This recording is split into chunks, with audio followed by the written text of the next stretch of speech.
예, 10시 10분 지나고 있습니다. 오늘 시장은 또 어제 되돌림에 대한 반작용으로 상승 출발, 다시 조금 약세 전환, 지금은 강보합으로 오면서 뭔가 좀 시장은 정리를 하고 싶어하는 눈치 보기 형국입니다. 오늘 시황에서는 유진투자증권 허재환 상무님 함께합니다. 어서 오십시오. 네, 안녕하십니까. 네. 언제나 쉬운 쪽은 없었지만 시장이 그죠. 늘 고민을 갖게 하는 그런 날들의 연속입니다. 주제 한번 오늘 보여주십시오. 집중적으로 이야기할 주제는 연말 미국도 그렇고 우리도 연말 강세론, 강세 가능성. 모건 스탠리는 또 상승은 제한적이고 약세장에 진입할 것이라는 또 전망을 최근에 내놓았고요. 여기다가 우리는 또 공매도 금지라는 이슈까지 지금 붙은 상황입니다. 네. 일단 글로벌 상황 보면 미국 증시야 우리 공매도 금지 이런 거하고 상관이 없으니까요. 네. 금리나 유가는 조금 안정되는 것 같은데 또 계속 그 채권 입찰 되는 거 이런 거 이번 주 주목하는 모양이죠. 네, 그렇습니다. 네. 아무래도 지금 여전히 미국 시장에서는 가장 관건은 역시 이제 금리인 것 같은데요.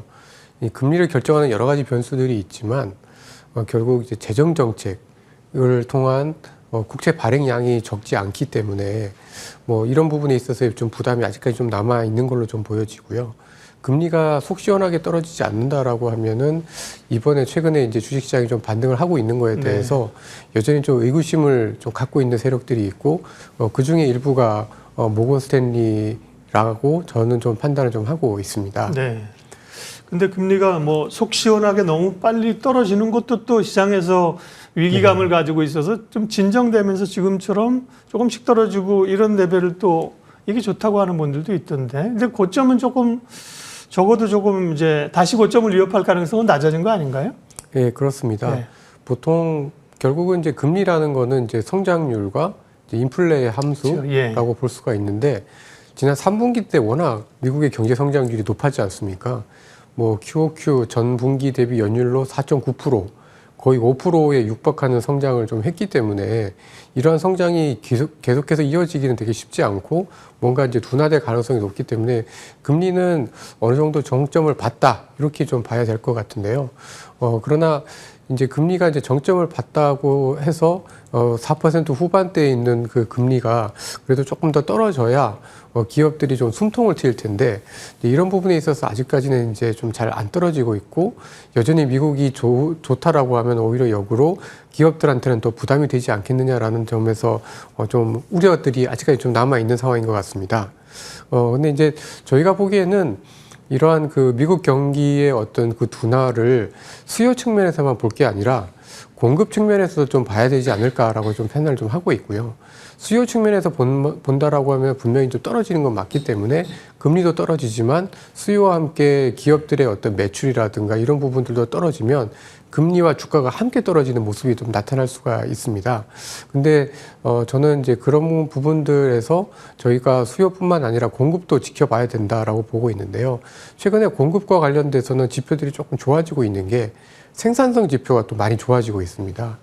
생산성 지표가 좋다라는 거는 동일한 양을 생산할 때 비용에 대비해서 훨씬 더 이익을 많이 낼 수가 있다라는 의미. 그게 혁신 AI 이런 거에 영향이 있는 거죠, 그죠? 네, 그렇습니다. 그리고 미국의 고용 시장도 최근에 들어서는 지난 10월 달에 노동 공급, 노동 참여율은 약간 떨어지긴 했습니다만은 1년 내내 완만하게 노동 참여율이 늘어나고 있고 또 이민자 수도 늘어나고 있기 때문에 오히려 좀 공급자 측면에서 봤을 때는 물가가 크게 자극시키지 않고 지금 현재 수준의 어떤 한 2%나 또는 내외의 어떤 성장을 미국 경제가 꾸준히 이어질 수만 있다고 하면 그렇게 미국 기업들의 이익이 나빠질 것 같지는 않아서 또 저는 오히려 연말에 그래도 조금 그 주식시장이 랠리를 한 번 더 할 수 있는 기회들이 좀 남아 있다라고 생각을 하고 있습니다. 네.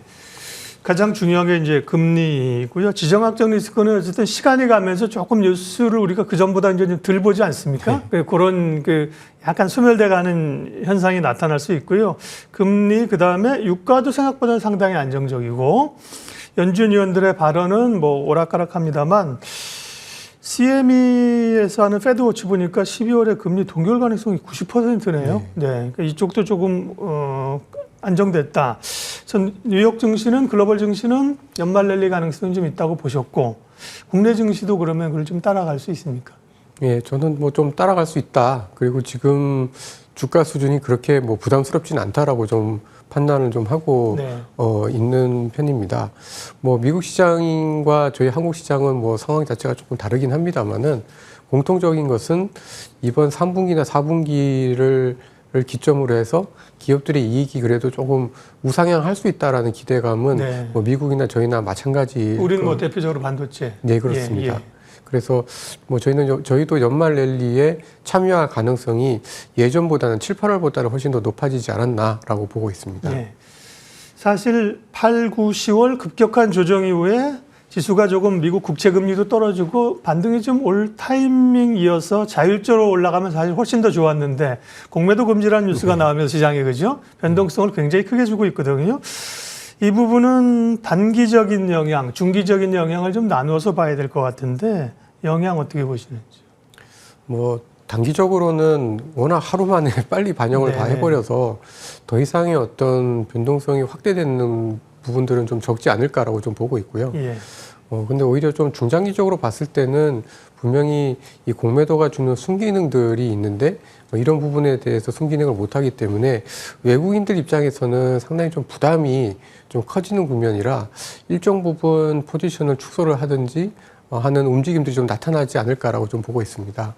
특히 이제 저희가 이제 그저께 조금 전화를 해보고 알아본 바에 따르면 스톱 포지션을 분명히 많이 갖고 있는 외국인 투자가들이 숏을 커버했다기보다는 지금 당장 숏을 커버할 수가 없었기 때문에 오히려 롱 포지션을 많이 잡았다고 하더라고요. 그 얘기는 어느 정도 지금 중립 상태라고 보면 앞으로는 숏을 조금씩 차분하게 줄이는 모습이 좀 나타날 것 같고 그런 부분에 있어서 외국인들이 조금 중장기적으로 봤을 때는 급격히 다시 들어오기보다는 좀 천천히 들어오거나 아니면 오히려 좀 더 줄어들 수 있는 국내 주식에 대한 비중을 좀 줄일 수 있는 가능성들에 좀 더 무게를 두고 있습니다. 아, 그렇군요. 그러니까 생각해보면 외국인들이 다 공매도만 숏만 하는 건 아니잖아요. 그죠? 롱숏을 같이 할 텐데 급격하게 지금 이런 정책 변화로 인해서 급격하게 물량을 다 사들이기도 어렵고 시장 충격도 있으니까 오히려 롱 매수 쪽을 잡으면서 상승에 좀 대비하고 또 이제 상황에 따라서 주가가 오르면 이제 매수한 것도 팔고 또 이제 공매도 청산하고 이렇게 이제 조금 시간을 벌면서 외국인들은 그거를 정리를 한다는 얘기죠. 네, 그렇습니다. 네. 그렇다고 해서 지금 내년 상반기까지 공매도가 금지되어 있는데 그 기간을 그냥 그 상환을 안 하고 있기는 어려운 상황일 거잖아요. 그렇죠. 그렇죠. 너무 많은 리스크가 기간의 리스크가 있기 때문에요. 네. 그 단기적, 장기적으로 이제 공매도 영향 그렇게 보셨고요. 네. 요 얘기 하나 좀 여쭤봐야겠네요. 우리가 이제 미국과 함께 연말의 장세를 어느 정도 상승장을 기대하신다고 하는데 또 한 가지 걸리는 게 이제 연말마다 나오는 대주주 양도세 문제입니다. 그죠? 그 부분은 뭐 일정 부분 선반영이 오래됐다는 얘기도 있고, 그죠? 네. 그 부분은 장세를 크게 훼손시킬 정도의 영향력은 아닐까요, 올해? 보통은 이제 11월에서 12월 넘어갈 때 개인 투자자들이 특히 코스닥 시장에 있어서는 매도 압력이 좀 크게 나타났었던 게 사실입니다. 근데 매도세가 많이 나타났지만 매도한다고 해서 주가가 늘 빠지는 건 아니었거든요. 그래서 사실 그 대주주 양도세 물량 부담은 분명히 있는 건 사실이나 이걸 극복하지 못할 정도는 아니다라고 좀 보여지고요.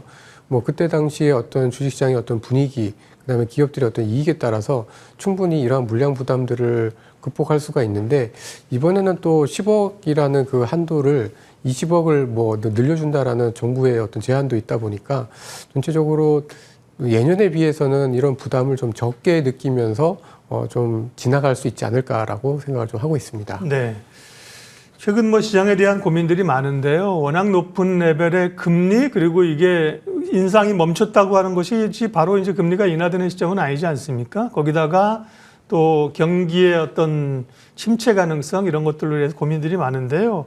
최근 리포트에서는 냉전 시대에서 열전 시대로의 어떤 패러다임의 전환 이 얘기를 하셨다고 하는데 그 의미는 뭐고요? 거기서 얻을 수 있는 시사점 좀 얘기해 주세요. 아, 네.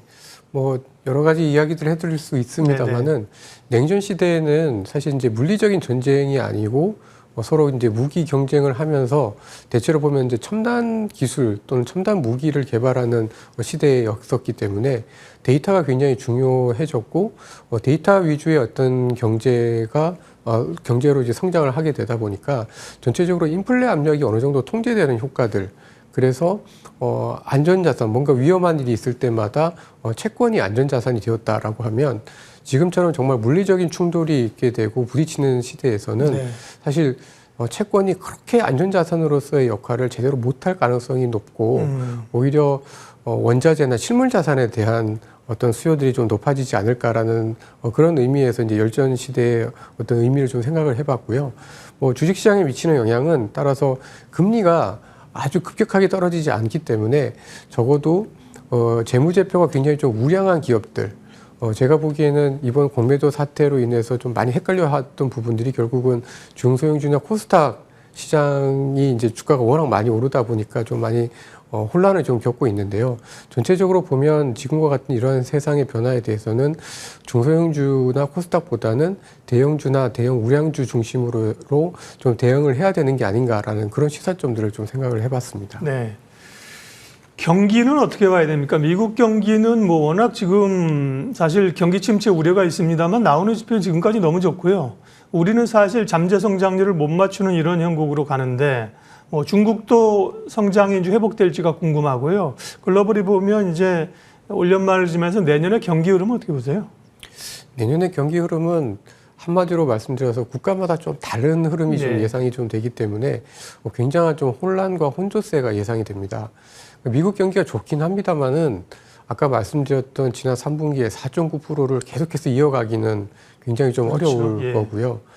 반대로 또 중국 같은 경우에는 4.9도 이제 연율로 분기 그렇다는 거지 연간으로는 그 정도 안 나올 거 아닙니까? 연율로는 한 2% 초반대 정도로 좀 예상이 좀 되게 되는데 내년에 미국의 경제 성장률은 한 1% 중반대로 예상이 좀 되고 있기 때문에 전체적으로는 좀 둔화가 된다라고 좀 보는 편이 맞을 것 같습니다.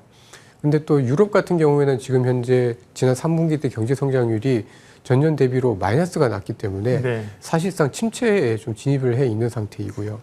중국 같은 경우에는 상대적으로 선방을 했습니다만은 목표인 5%대에 이제 겨우 올해 전체적으로 보면 좀 맞출 수 있을 그 정도이다 보니까 전체적으로 내년도의 경기 흐름은 국가별로 굉장히 좀 많이 다르되 전반적으로 봤을 때에 미국을 따라서 글로벌 경제가 움직인다라고 했을 경우에는 올해보다는 둔화될 가능성들이 좀 더 높아 보이는 상황입니다. 네. 미국만 좋은데요. 오히려 미국이 좀 버텨줘야 될 것 같습니다. 미국마저 사실은 여러 금융권 리스크라든지 이런 걸로 해서 만약에 사실 내년에 무너지면 그 충격을 또 우리가 안 받을 수가 없는 상황이거든요. 우리 경제 상황은 이제 대부분이 이제 수출에 달려 있지 않습니까? 네. 그런 점에서 봤을 때 최근에 수출 데이터가 좀 돌아 나오고 반도체 가격이나 업황이 좋아진다고 하면 국내는 아까 차별화 얘기하셨는데 조금 기대를 해봐도 되겠네요. 예, 아무래도 수출 경기가 좋아지면서 내년도 성장률은 올해보다는 좀 높아질 가능성이 높습니다. 근데 다만 이제 그 내수가 얼마만큼 이제 반등해 줄 수 있느냐가 좀 문제인데요. 최근 들어서 보면 그래도 부동산 쪽이 조금 안정을 찾아가고 있긴 합니다만은 저희에게 고질적인 이 가계부채 문제 때문에 내수가 좀 의미 있게 활력을 찾기는 좀 쉽진 않아 보입니다. 그리고 저희 한국만큼 가계부채가 많은 호주라든가 캐나다 같은 나라들도 경제 성장률 이렇게 뜯어보면 저희랑 되게 비슷한 상황입니다. 그러니까 수출 쪽, 그다음에 수출과 관련된 투자 쪽은 나쁘지 않은데 내수 쪽은 미국 경기가 그렇게 좋음에도 불구하고 사실상 그렇게 썩 좋지는 못했었거든요. 그러니까 이제 가계부채에 대한 부담들을 조금씩 받고 있다라는 거기 때문에 금리가 좀 빨리 떨어지지 않는 한 금리 정책에 대한 어떤 변화가 눈에 띄게 있지 않은 한 내수 쪽에서의 성장 동력은 그렇게 세진 않을 것 같아서 전반적으로는 조금 수출이 혼자 이끌어가는 장세. 그러니까 새의 날개로 치면은 한 날개로 이렇게 올라가다 보니까 빨리 올라가거나 좀 V자 형태로 올라가기보다는 다소 U자 형태의 어떤 반등의 모습이 나타나지 않을까라고 보고 있습니다. 네. 종합해보면 이제 연말의 흐름들이 강세론과 약세론이 시장에서 늘 있지만 위쪽으로의 상승 가능성을 미국도 그렇고 우리도 보셨는데 근데 이제 결국은 좀 제한적인 상승이겠죠. 그게 이제 좀 힘을 싣고 내년까지 쭉 가기에는 좀 어려운 변동성이 있다고 보면, 대략 그 코스피 뭐 지수를 늘 여쭤봐서 죄송합니다만, 네. 지수대로 보면 어느 정도 레벨 정도까지를 좀 상승의 목표치를 놓고 그 안에서 투자 혹은 트레이딩을 하면 될까요? 뭐 저희는 내년도 코스피 그래도 올해 고점 수준을 조금 넘는 정도까지는 예상을 좀 하고 내년이요? 있습니다. 네. 그러니까 올해 한 2,650 정도 되죠? 예, 네네. 내년 한 2,700에서 한 800 정도로 예상을 네. 좀 하고 있고요. 아무래도 이제 기업들의 실적이 올해보다는 내년도 좋아지기 때문에 전체적인 주식시장의 어떤 레인지나 저점은 높아질 거다라고 생각을 좀 하고 있습니다. 예. 특히 이제 여기서 그래서 관점은 올해보다 내년에 기업의 이익이 얼마나 많이 늘어나는지가 좀 중요한데요. 반도체 같은 경우만 보면은 좀 많이 늘어날 것 같습니다만은 내수와 관련된 기업들도 같이 늘어나기는 좀 쉽지 않은 환경이기 때문에 저희는 내년도에 한 10에서 20% 정도 기업 이익이 늘지 않겠나 이렇게 예상을 좀 하고 있는데 지금 현재 시장의 컨센서스는 내년도에 한 40%, 50% 이상 그 중에 물론 반도체가 절반이긴 합니다만은 기대가 조금 앞서는군요. 예, 그래서 조금 만약에 정말 40, 50% 이상 기업 이익이 나오게 되면은 뭐 코스피 3,000 넘어야 되는데 그렇게까지는 보지는 않고 있고 한 2,700, 800 정도 그러니까 올해 고점을 조금 넘는 정도 수준까지 좀 저희가 예상해 볼 수 있지 않나 이렇게 예상하고 있습니다. 네. 저희는 사실 이렇게 투자자들과 이렇게 매일매일 교감을 하다 보니까 시각이 굉장히 짧습니다.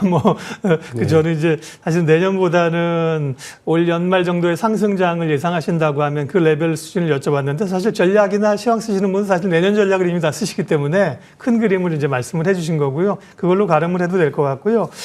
그러면 제일 어쨌든 상승을 열어놨을 때 그에 부합하는 섹터나 스타일은 어떤 쪽일까요? 예, 아무래도 수출이 지금 돌아서고 있기 때문에 수출과 관련된 산업들이 가장 좋지 않을까. 그리고 특히 이제 수출이 좋아진다라고 하면 이제 기업들의 이익이 바닥을 칠 수 있는 산업들에 대해서 좀 저희가 주목을 해봐야 될 것 같은데요. 저희가 컨센서스 데이터가 늘 맞는 건 아닙니다만은 적어도 연말 연초에는 내년도에 소위 말해서 턴어라운드 할 수 있는 산업들에 대해서 관심을 가질 필요가 있는데 한국에서는 주로 이제 반도체, 그다음에 디스플레이, 그다음에 IT 하드웨어 쪽 이런 업종들과 함께 그다음에 조선, 화학 이런 업종들도 올해보다는 내년도의 실적이 상당히 좀 좋아질 걸로 좀 보고 있고요. 여기에다가 그 정도까지는 아니지만 건강관리, 그러니까 제약 바이오 쪽이나 필수 소비재도 올해보다는 내년도의 실적이 상당히 좀 좋아질 수가 있기 때문에 올해 연말에는 아마 내년도에 턴어라운드 할 수 있는 이런 산업들에 좀 집중할 필요가 있지 않을까라고 생각을 하고 있습니다. 턴어라운드가 가능한, 그러니까 실적이 나쁘다가 이제 좋아지는 이런 쪽을 말씀하신 거고요. 대표적인 약간 반도체, IT, 조선화학 이런 경기 관련주였는데요. 마지막 질문은 그러면 이제 성장주에 대한 시각은 어떻게 가져가야 되느냐 내년에 그죠? 금리가 더 이상 안 오르고 떨어지면 성장주도 가능할까? 올해 워낙 많이 올라서 후유증이 내년까지 갈 것일까? 이런 궁금증이 듭니다. 예, 저는 성장주 쪽은 올해보다는 좀 부진하지 않을까라고 생각을 좀 하고 있고요. 금리에 대한 부담 때문에 밸류에이션에 대한 부담들을 계속해서 안고 갈 수밖에 없고 특히 대한민국에서 성장주들이라고 할 수 있는 2차 전지 쪽은 여러 가지 업계에서의 어떤 경쟁 치열한 거와 전기차 시장의 어떤 둔화 때문에 조금 힘을 내기가 좀 어렵고 특히 내년도에는 아시겠지만 대선이 있지 않습니까? 미국 대선에서 트럼프가 또 주도를 하게 되면 사실 전기차나 2차 전지나 이런 신재생 쪽과 관련된 환경과 관련된 쪽들의 힘이 강해지기는 좀 쉽지가 않기 때문에 그런 노이들까지 합치면 약간 성장주들이 좋아지기보다는 우량한 좀 방어적이면서 우량한 종목들 중에 수출로서 꾸준히 좀 실적을 낼 수 있는 업종들에 좀 집중할 필요가 있다라고 생각하고 있습니다. 네. 여러 가지 글로벌 이슈나 우리 내부적인 수급 이슈 여러 가지가 있는 상황인데요. 시장 전략 또 큰 그림을 그려봤습니다. 유진투자증권 허재환 상무님 오늘 시황 해설 함께해 주셨습니다. 고맙습니다.